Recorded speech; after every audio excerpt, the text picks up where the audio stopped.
had a chat with this Portuguese guy who lives in LA, who actually was also a founder at 18 years old. And this was in like 1989 or something like that. So this guy is, a generation older and not internet business guy. And he told me you need to go after the place where you can have the largest leverage. That means get the most output for the least input. That means two things. Number one is leverage your unfair advantages, but also number two, know how you can get yourself involved in a bigger market. I mean, this guy, I think, has a lot more experience than I do. I mean, he's been 30 years in the US now. He went there for a master's and he basically stayed there, did business and stuff like that. He also set up a business in Portugal that did very well, actually, when he was, 18 years old, 19, 20, and so forth. And then I think at 22 or 23, he had a business doing pretty well here and he was growing fast. And then he realized that like certain people just didn't want to work with him because he was young and because he was a new kid on the block. And it's like a conservative country, conservative economy, people don't want change. At some point, you also have a level of political influence that starts coming in where like people who have power and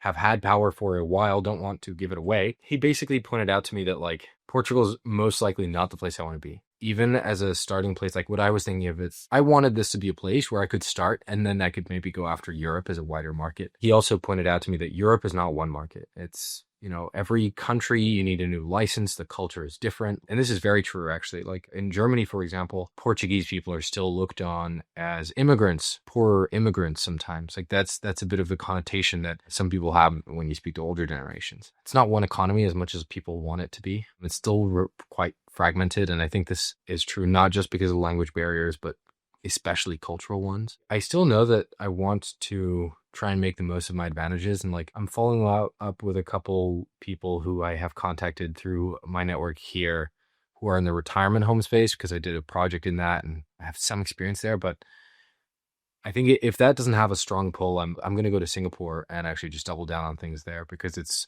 a small economy, but it's a way bigger hub. I wanted to play to my advantages here. Like I wanted to believe that there was more stuff here. It's just one of those things where kind of you want to make it work because it would be nice and, to be honest, probably like comfortable. And there's some part of me which is also a little bit like I want to be able to say that I built something in my home country that did very well.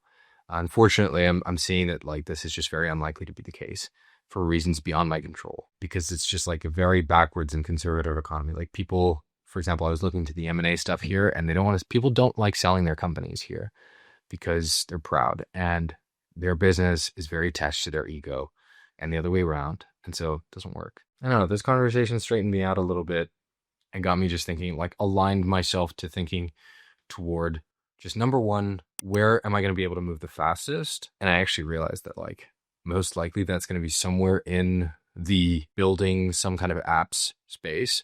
This is just the thing that I've been doing for 3 years. And I wanted to do some video content idea at some point in time. That was interesting. But then I realized I had to go sell to creators and I wasn't super excited about that because I don't consider myself to be like a very professional one or something. I figured that's like, okay, that's going to be my area. Either that or like maybe that retirement home compliance niche because it's very siloed off niche. And I actually do have some experience because of one of my clients that I worked with for quite a long time. It's going to be something around like where I have already been. That's going to be some leverage that I have in terms of like, I know how to sell this stuff.